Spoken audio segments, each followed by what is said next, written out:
सुप्रभातम प्यारे विद्यार्थियों, पीओ मंडई पर आज हम संस्कृत विषय का पहला प्रकरण माहेश्वर सूत्र इसको पढ़ेंगे। वीडियो की इसी श्रृंखला में आपने पहले हिंदी के वीडियो देखे, उसमें वर्णों को, स्वर व्यंजनों को पढ़ा है। हम इस समय में व्याकरण पढ़ रहे हैं। संस्कृत की जो व्याकरण है उनके प्रणेता, संस्कृत को एक देव भाषा कहते हैं और इसका कारण है कि संस्कृत पहले देवताओं द्वारा बोली जाने वाली भाषा थी और संस्कृत को सभी भाषाओं की जननी भी कहते हैं। इसका भी कारण है कि हम जितनी भी भाषाएं अब जो भारत में प्रयोग करते हैं वे सभी संस्कृत से ही उत्पन्न हैं। यहां तक कि अंग्रेजी भाषा का भी बहुत सारे ऐसे शब्द है, ऐसे वर्ण हैं जो संस्कृत से लिए गए हैं और हिंदी की तो जननी संस्कृत ही है। इसलिए सर्वप्रथम जो देव जिस भाषा को बोलते थे उस भाषा की जो व्याकरण थी वो बहुत कठिन थी। इसलिए उस कठिन भाषा की जो व्याकरण है उसको समझने के लिए एक ऋषि हुए हैं महर्षि पाणिनि। महर्षि पाणिनि ने तपस्या की तथा उसको सीखने की कोशिश की। उस समय में उनकी तपस्या से प्रसन्न होकर भगवान शिव जी यानी महेश ने उनकी तपस्या से प्रसन्न होकर के और 14 बार डमरू का निनाद किया, वादन किया। उसी डमरू के वादन से जो अलग अलग ध्वनियां हुई उन ध्वनियों को हम माहेश्वर सूत्र के नाम से जानते हैं। तो याद रहे कि इसे माहेश्वर सूत्र कहने का पीछे उद्देश्य है कि महेश के द्वारा अर्थात भगवान शिव के द्वारा प्रदत्त होने के कारण इन्हें माहेश्वर सूत्र कहते हैं। भगवान शिव जी ने महर्षि पाणिनि नाम यह याद रखे, महर्षि पाणिनि। महर्षि पाणिनि को उन्होंने तपस्या से प्रसन्न होकर के 14 सूत्र प्रदान किए थे। महर्षि पाणिनि यह नाम आप याद रखें। इसके साथ में व्याकरण शास्त्र के त्रिमुनियों का नाम और जुड़ता है, जिसमें इनके बाद में हुए हैं कात्यायन। कात्यायन का एक नाम और वर रुचि मिलता है और तीसरे जो ऋषि हुए हैं उनका नाम है महर्षि पतंजलि।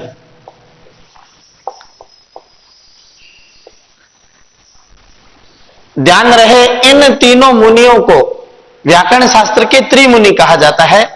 महेश, भगवान महेश ने जो महर्षि पाणिनि को सूत्र प्रदान किए थे, इन्हीं 14 सूत्रों के आधार पर महर्षि पाणिनि ने अष्टाध्यायी 8 अध्यायों वाली ऐसा अष्टाध्यायी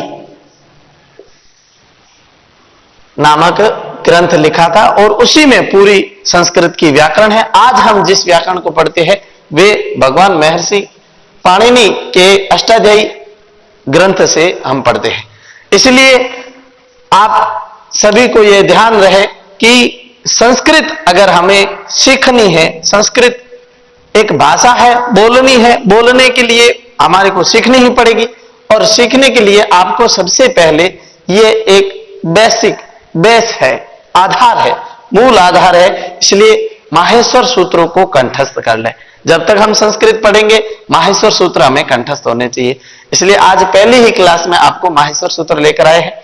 आप इन माहेश्वर सूत्रों को मैं इनको बारीकी से आपको बताऊंगा और उसको फिर आपको याद करने का तरीका बताऊंगा। तो आप सभी अपनी पुस्तिका में जब ये आप वीडियो देख रहे हैं तभी आप सामने लेकर बैठे और साथ ही साथ में लिखते रहे और लिख करके इसको याद कर लें, क्योंकि सारी जब हम कह रहे हैं कि व्याकरण इससे आगे चलने वाली इसी से ही है बनेगी, तो फिर हमारे को सबसे पहले यह अपना आधार जो है इसको मजबूत कर लेना है। तो आइए चलते हम माहेश्वर सूत्रों के पहले सूत्र में। इन सूत्रों को आप सब जगह पर ध्यान देवें कि सूत्र का जो अंतिम वर्ण है उसको हलंत किया हुआ है। इस चिन्ह को व्याकरण में हलंत कहते हैं।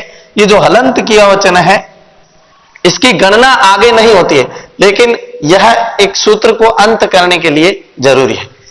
पहला सूत्र है आपके अ ई उ ण। इसको जब हम उच्चारण करेंगे तो बोलेंगे अ ई उण, यानी इसका उच्चारण कम से कम करेंगे क्योंकि यह हलंत है, आधा वर्ण।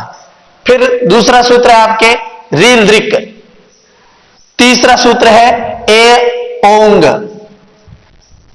चौथा सूत्र है आपके आई औच। पांचवा सूत्र है हाय वरट। छठा सूत्र है लण। सातवां यमंगणनम। आठवां सूत्र है जभय। नौवां सूत्र है गढ़ धश। 10वां सूत्र है जब गढ़ दश। 11वां खाफा छाठा था चाटा तव। 12वां सूत्र है आपके कपाय।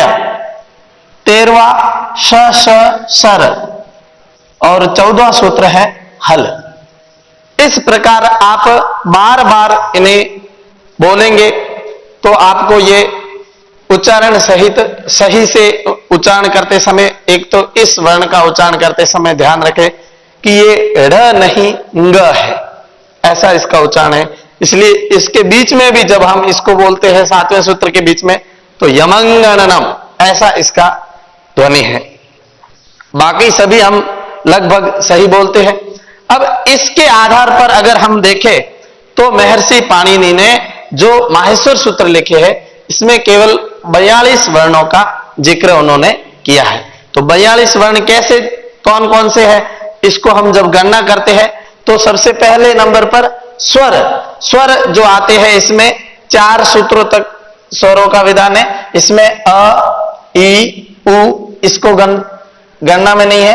री ली ए ओ आई औ, इतने इन 9 स्वरों को महर्षि पाणिनि ने हमें बताया है। माहेश्वर सूत्रों में 9 स्वरों की गणना है।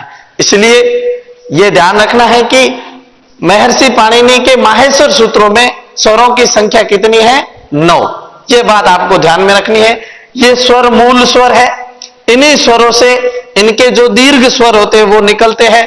और हिंदी में हम जब जाके पढ़ते हैं तो 11 और 13 ऐसे कुल स्वर पढ़ने को मिलते हैं। 11 अभी आपको इससे पहले के वीडियो में आपको सर ने बताया होगा कि 11 जो है वो स्वर हिंदी में है। और आपको संस्कृत में जब मैं आगे की क्लासों में पढ़ाऊंगा तो आपको बताऊंगा कि कुल 13 जो होते हैं, लेकिन मूल जो माहेश्वर सूत्र में है वो 9 स्वरों की ही गणना है। तो देखिए इसमें आगे जैसे अ से ही बनता है आ, जिसको हम हिंदी में पढ़ते हैं। ई से ही इसका दीर्घ स्वर होता है, वो होता है बड़ी ई। उ का दीर्घ स्वर होता है बड़ा उ। री का दीर्घ स्वर होता है बड़ा री। तो ये जब हम री लिखते हैं तो इसमें यहां 1 है और उस बड़े री में 2 होगी। इस री वर्ग का कोई भी दीर्घ नहीं होता और आगे के हैं 1 2 3 4 5 6 7 8 9 और 11 12 10 11 12 13, इस प्रकार कुल 13 स्वर होते हैं। लेकिन 9 अभी स्वरों को इस 4 सूत्रों में दिया गया है। इसके बाद में देखें इसका जो क्रम है 5वें सूत्र से यहां ह से शुरू हो रहा है। ध्यान रहे कि ये ह इस जगह पर गणना में नहीं है। यहां हल नामक जो प्रत्याहार बनेगा, आगे सूत्र बनेगा, वह सूत्र ही आपके सूत्र बनाने के लिए ही ह का यहां पर प्रयोग किया गया। लेकिन गणना ह की आगे सबसे लास्ट में है, इसको ध्यान में रखना है। तो यहां से य व र और ल वर्णों का जो हमने वर्गीकरण पढ़ा था उसमें हमने पढ़ा था अंतस्थ व्यंजन। व्यंजनों में अंतस्थ व्यंजन, वे व्यंजन ध्वनियां जिनका उच्चारण करते समय ऐसा लगता है जैसे हमारी जो प्राणवायु है या जो श्वास है वो अंदर की ओर ही रहता है। य र ल और व, ये य व र ल, हिंदी में इसका क्रम है य र ल व, लेकिन यहां इसका क्रम थोड़ा सा चेंज है य व र ल। एक और जगह पर क्रम चेंज है, वो यहां है कि हिंदी में तो हम इसे अ आ ऐसे ई ऐसे पढ़ते हैं, लेकिन यहां पर ए के बाद में हम आई पढ़ते हैं और ओ के आई के बाद में हम ओ को पढ़ते हैं। लेकिन यहां पर 1 3 2 और 4 ए ओ आई औ इस क्रम में पढ़ते हैं। इसका भी आगे पूरा कारण है, वो है संधि। ठीक है, इस समय में आप ध्यान रखें। इसके बाद में जो अंतस्थ व्यंजन है, अंतस्थ व्यंजन में य व रल इनकी गणना हो गई, यानी 5 और 6 जो सूत्र है वो आ गया। इसके बाद में आप 7 नंबर सूत्र से ध्यान से देखना कि ये किस क्रम में आए हैं। हम ऐसे अगर इसको बार बार पढ़ेंगे या याद करने बैठेंगे तो हमें एकदम से याद होंगे, लेकिन अगर इसका ये किस क्रम में आए हुए इसको अगर हम समझ लेंगे तो हमारे को यह ध्यान हो जाएगा। तो क्रम देखना है आपको। मैंने क्रम समझाने के लिए आप यहां पर वर्णमाला लिख दी है। वर्णमाला में जो हमने 3 नंबर पे लिखा है, यानी इसके बाद में वर्गीय व्यंजन, यानी जिसे हमने व्यंजनों के वर्गीकरण में पढ़ा था कि इसे स्पर्श व्यंजन कहते हैं, यानी जब इनकी उच्चारण करते हैं तब जीभ मुख के किसी न किसी भाग को स्पर्श करके निकलती है, इसलिए इनको स्पर्श व्यंजन कहते हैं। और स्पर्श व्यंजन जो संख्या में 25 होते हैं, इन स्पर्श व्यंजनों को मैंने यहां पर आपके सामने लिख दिया है। 1 2 3 4 5 ऐसे ये है इनका क्रम। प्रथम वर्ण, द्वितीय वर्ण, तृतीय वर्ण, चतुर्थ वर्ण, पंचम वर्ण, और ये इनका आने का क्रम है वर्णमाला में। तो देखिए यहां पर पहले जो इनका क्रम है वो है, सबसे पहले 7वें सूत्र में सबसे पहले पंचम वर्ण, यानी सभी वर्गों के जो पंचम वर्ण है, इसमें आपके यमंगणनम यानी य म ग ण और न ऐसा करके ये सूत्र बना है यमंगणनम। तो 7 नंबर सूत्र में सबसे पहले 5 पंचम वर्णों की गिनती हुई है। अब देखिए 8 नंबर सूत्र और 9 नंबर सूत्र, ये दोनों सूत्र जो है ये सभी वर्गों के चौथे वर्ण को ज भ ये इसमें आ गए और घ ढ ध ज भ घ ढ ध, ये जो चौथे वर्ण है इनकी गणना 8 और 9 नंबर सूत्र में की गई है। आगे देखिए 10 नंबर सूत्र, एक ये सभी वर्गीय व्यंजनों के तीसरे वर्ण जो है ज ब ग ड द, यानी सभी वर्गों के तीसरे वर्ण ज ब ग ड 10, इसका ध्यान है। फिर आपके जो 11 नंबर सूत्र है, 11 नंबर सूत्र में आपको सभी वर्गों के दूसरे वर्ण में ख फ छ ठ थ यहां तक दूसरा वर्ण है, और इसके बाद में उसी क्रम से पहले वर्ण का नंबर आ जाता है। तो च ट त, यानी ये 3 पहले वर्ण के, और 12वां नंबर सूत्र में क प, यानी 11 और 12 नंबर दोनों सूत्र यहां से ये पहले वर्ण आ गए।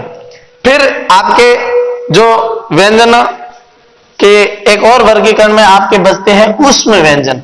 ऊष्म व्यंजन में जो पीछे बचते हैं स स स और ह, ये सभी ऊष्म वर्णों में व्यंजन वर्णों में आते हैं। इस प्रकार इनकी गणना 25 ये स्पर्श व्यंजन, 4 अंतस्थ व्यंजन और 4 ही ऊष्म व्यंजन। तो 4 और 4 8 और 25 33, यानी पाणिनि ने अष्टाध्यायी ग्रंथ में माहेश्वर सूत्रों के अंतर्गत व्यंजन वर्णों की जो संख्या बताई है वो है 33, स्वर की संख्या बताई है वो है 9, और कुल मिलाकर के 42 वर्णों की गणना हमारे को की है। और उसमें आप एक बार फिर देख ले, स्वर जो है 9, 1 2 3 4 5 6 7 8 और 9, ये पहले से लेकर चौथे तक स्वर। फिर आपके अंतस्थ व्यंजन 1 2 3 और 4, ये 2 सूत्रों में अंतस्थ व्यंजन। फिर आपके तीसरे में वर्गों के पंचम वर्ण, फिर चौथे वर्ण, फिर तीसरे वर्ण, फिर दूसरे वर्ण और पहले वर्ण, ऐसे करके 25 जो है वो वर्गीय व्यंजन है, स्पर्श व्यंजन है। और इसके बाद में जो 4 है वो है ऊष्म व्यंजन स स स और ह। तो ये संख्या जो आपकी 42 हो जाती है। तो ध्यान रहे विद्यार्थियों कि ये है आपके माहेश्वर सूत्र को सही से याद करने का तरीका, सही से समझ करके याद करने का तरीका।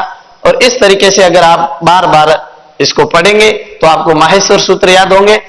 इसकी अगली क्लास में हम इनसे ये जो माहेश्वर सूत्र है ये व्याकरण में किस प्रकार काम आते हैं इसको हम विस्तार पूर्वक पढ़ेंगे, जिसे हम प्रत्याहार कहेंगे। आप ध्यान रखें कि इस क्लास को ज्यादा से ज्यादा देखें, लाइक करें, सब्सक्राइब करें और सभी विद्यार्थी जब तक विद्यालय नहीं खुलते हैं तब तक आप इन क्लासों को अपनी कॉपी में उतारें और बार बार पढ़ें, याद करें। धन्यवाद। आज की क्लास यहां तक समाप्त होती है। जय हिंद, जय भारत।